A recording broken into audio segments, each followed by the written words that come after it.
Setiap kali bakal calon presiden dari Partai Nasdem Anies Baswedan memposting sesuatu di media sosialnya, netizen selalu terlibat dalam percakapan yang ramai. Kali ini Anies Baswedan mengunggah foto sedang membaca buku berjudul Principle for Navigating Big Debt Crisis di media sosialnya. Peneliti politik menyebut ada pesan di balik unggahan tersebut. Direktur Eksekutif Institute for Democracy and Strategic Affairs, Indo Strategik, Khoirul Umam, menyebut Anies sedang menyentil pemerintahan Presiden Joko Widodo. Buku yang sedang dibaca Anies merupakan buku soal kebijakan utang luar negeri.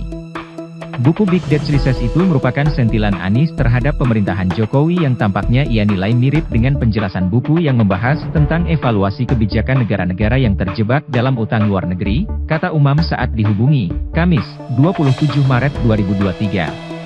Menurut Umam, buku yang dibaca Anies memberikan sebuah alternatif kebijakan negara soal utang luar negeri, sehingga negara tak terjebak dalam utang luar negeri. Namun, Umam menyebut Anies baru tahap membaca dan belum memaparkan pemikirannya soal perubahan. Anies disarankan untuk segera menyampaikan gagasan perubahan. Ekonom mengingatkan pemerintah era Joko Widodo akan meninggalkan utang yang jumlahnya sangat besar kepada era pemerintahan selanjutnya. Per November 2022, Kementerian Keuangan mencatat posisi utang pemerintah Indonesia telah mencapai Rp7.554,2 triliun. Ekonom senior Institute for Development of Economics and Finance, INDEF, Didik J. Rajbini menyampaikan, jika ditambahkan dengan utang BUMN yang diperkirakan mencapai sekitar Rp3.000 triliun, maka total utang pemerintah berpotensi tembus Rp10.000 triliun. Ditambah utang BUMN Rp2.000 triliun hingga Rp3.000 triliun, itu belasan triliun utang yang akan diwariskan pada pemimpin yang akan datang, katanya dalam diskusi publik INDEF, Kamis, 5 Januari 2023. Utang pemerintahan era Jokowi pun melonjak sangat signifikan jika dibandingkan dengan periode pada 2014, di mana posisi utang saat itu tercatat sebesar Rp2.608,78 triliun. Di sisi lain, Kementerian Keuangan menyatakan bahwa utang pemerintah dengan rasio 38,65% terhadap PDB pada November 2022, masih dalam batas yang aman dan wajar. Kinerja utang pemerintah pun menurut disebutkan masih terkendali, yang disertai dengan diversifikasi portofolio yang optimal. Menteri Keuangan Sri Mulyani Indrawati menegaskan bahwa pemerintah mampu membayar utang Indonesia.